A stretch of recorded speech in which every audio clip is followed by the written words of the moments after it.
wasn't a failure of intelligence. It was the manipulation of intelligence to achieve a political goal.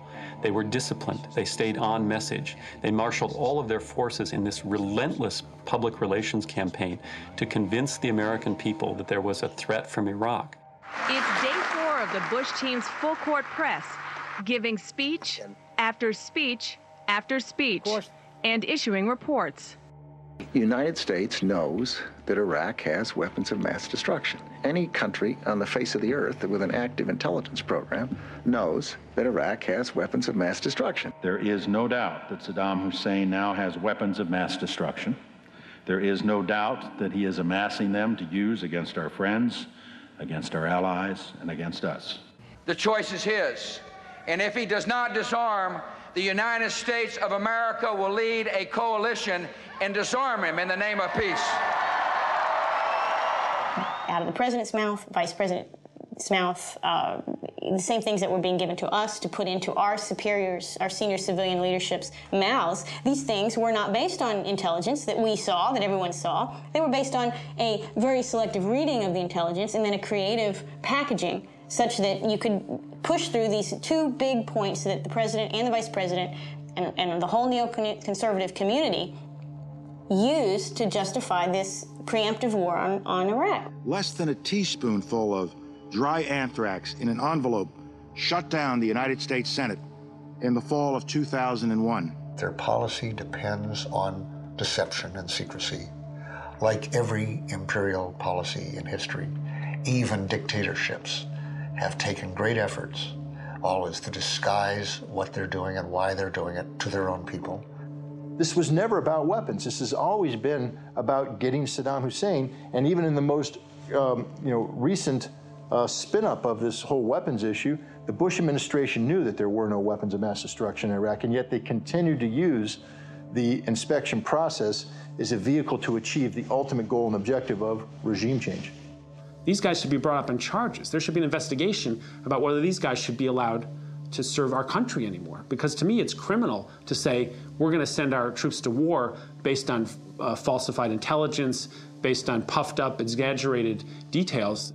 So successful was the propaganda campaign that by 2003, polls were showing that the vast majority of Americans believed the unfounded claims that Saddam Hussein was linked to 9/11 and that he possessed stockpiles of weapons of mass destruction. Beliefs that allowed the administration to frame an invasion of Iraq as a non-aggressive, justified act of self-defense under international law, rather than an offensive action designed to extend U.S. empire.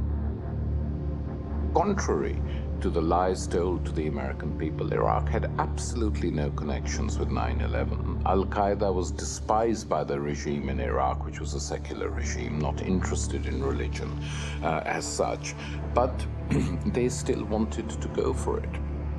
And so they delayed it. They went into Afghanistan first, and then they decided to go for Iraq. Now, why did they decide to go for Iraq? That's the interesting question.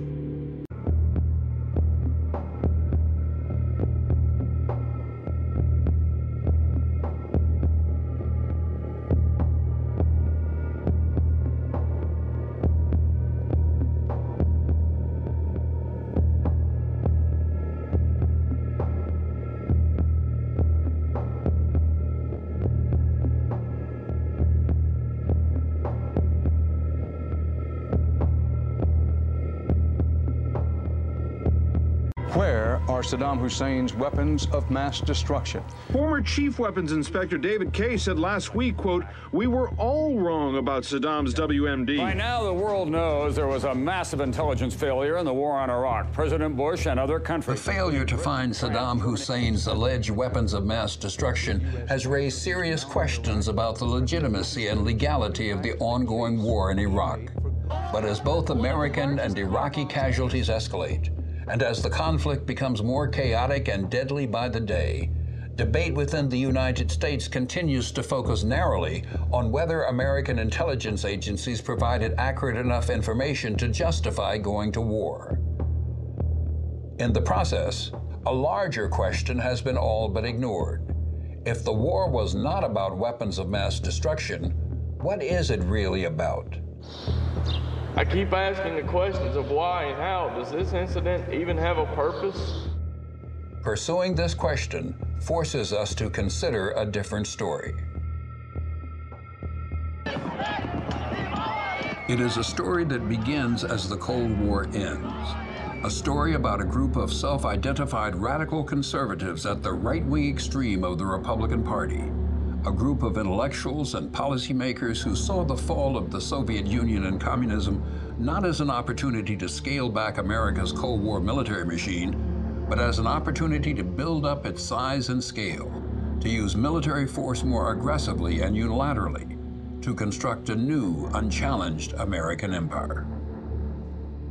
It's this kind of ideology that has grown up in the wake of the Cold War, propounded quite openly by what we are calling neoconservatives in America, that identifies the United States as a colossus athwart the world, a new Rome, beyond good and evil.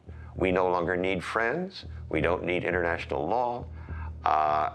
Like the old Roman phrase, it doesn't matter whether they love us or not, so long as they fear us.